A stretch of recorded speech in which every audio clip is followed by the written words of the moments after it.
What's up, YouTube? Welcome back to another episode of Describing Friends. Let's get right into it. Today we're doing Season 1, Episode 2, the one with the sonogram. The episode opens in Central Perk. The gang is all gathered around inside of the coffee shop, sitting on its big plush orange couch, and they're talking about kissing.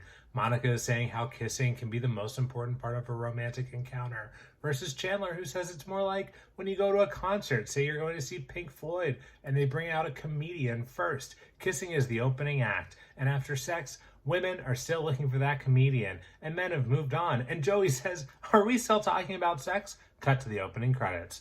The credits for this episode are a little bit different. We still have our friends dressed in black and white splashing around in a fountain with that same couch from Central Perk, but it's all intercut with clips from future episodes.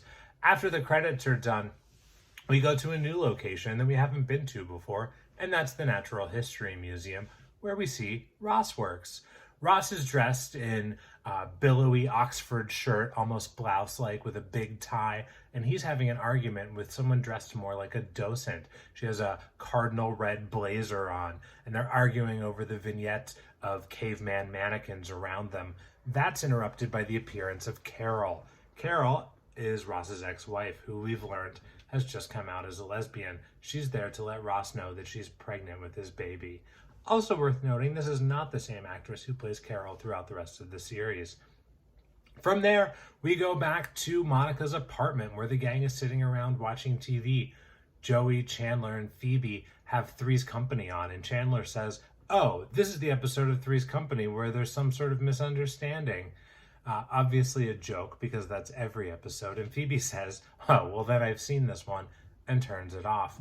Monica is cleaning up a storm. She is touching every surface. She's dusting. She is fluffing and refluffing pillows. Phoebe even points out that she's fluffing one for a second time. And Monica says, "I can't give my parents any ammunition."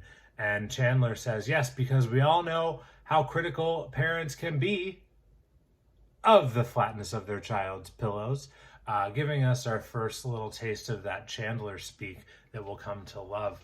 And as this is all happening, Chandler's staring out the window, and he notices, you can tell he's looking out into the New York cityscape, and across the street he can see another character that we'll hear a bit more from over the years, that they call Ugly Naked Guy. We can tell from the way he says this with familiarity, Ugly Naked Guy, that they all know who it is. And they say that he just got a thigh master. So that puts a real gross visual into your mind and might give you a laugh. As this is all happening, Rachel comes bursting into the room, and she starts ruffling through the pillows, and she says, "Has anyone seen my engagement ring?" And Phoebe says, "Yeah, it's beautiful." But Rachel really means that she has misplaced it, and realizes when she sees a pre-made lasagna that that's where she lost it. She was helping Monica make a lasagna earlier, and the ring is lost inside.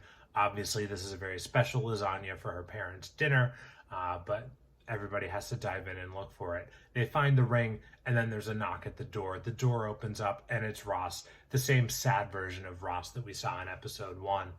"Hi," he says, and shares the news about Carol being pregnant with his baby. So yeah, Ross is all very upset, and the friends are all very sympathetic to him. This is a little bit more of a mellow moment, but that tension is cut. We hear some noise in the background, and it's Joey eating the lasagna that everyone was just rooting through with their hands. Cut to later that day, still inside of Monica's apartment. Monica and Ross's parents are over, played by Cynthia Pickles and Elliot Gould, who will play the parents throughout the series run. It's very clear that the parents pick on Monica, and they put Ross up on a pedestal, and Monica, getting tired of the constant criticism, says, "Hey Ross, can you help me out? Maybe tell mom and dad about what's going on?" So Ross shares the news about his ex-wife now being a lesbian and being pregnant, and is now going to raise his baby with another woman.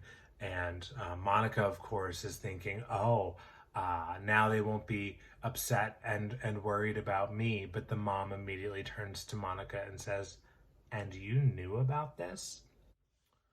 So then we cut back to the coffee shop. It's late at night, and The friends are all gathered around talking about how difficult it can be to have pressure put on you by your parents. And Phoebe says it's even worse when you're a twin, which is the first we're hearing of the fact that she has a twin sister. Rachel, who works at the coffee shop now, is telling everyone it's time to close up. Ross has gone to the bathroom, but Rachel sends everybody on their way. When Ross comes out of the bathroom, he's like, was I in there that long? The lights are out and everybody's gone. Rachel's sweeping the floor. Ross offers her some help. So Rachel hands him the broom and has a seat. So Ross is sweeping up the coffee shop and Rachel's just talking about having to go give her engagement ring back to her ex-fiance Barry the next day. And Ross is talking about how he's got to go have a sonogram with his ex-wife and her new girlfriend the next day. And Rachel says, when did it all get so difficult? Why can't we just meet someone, fall in love, and that's it? And Ross is like, yeah.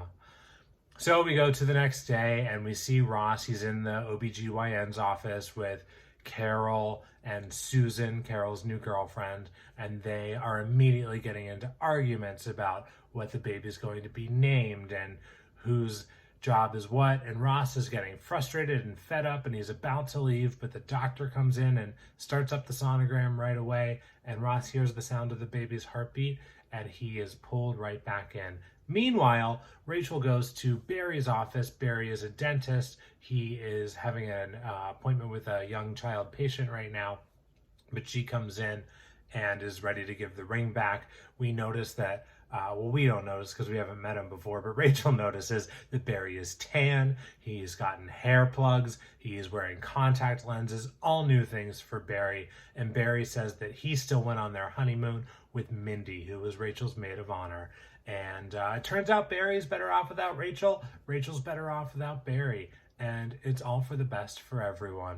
So then we go back to Monica's place and Ross has brought back the video of the sonogram. He's showing all the friends how proud he is of his new baby that he's gonna have, but nobody really gets it. Phoebe says it looks like a potato. Chandler says it looks like a spaceship. Monica gets a little worked up because she's gonna be an ant, and that's where the episode ends. Thanks so much for watching, everyone. Please do hit the thumbs up button and like this, subscribe, hit the bell for notifications, and tell all of your friends.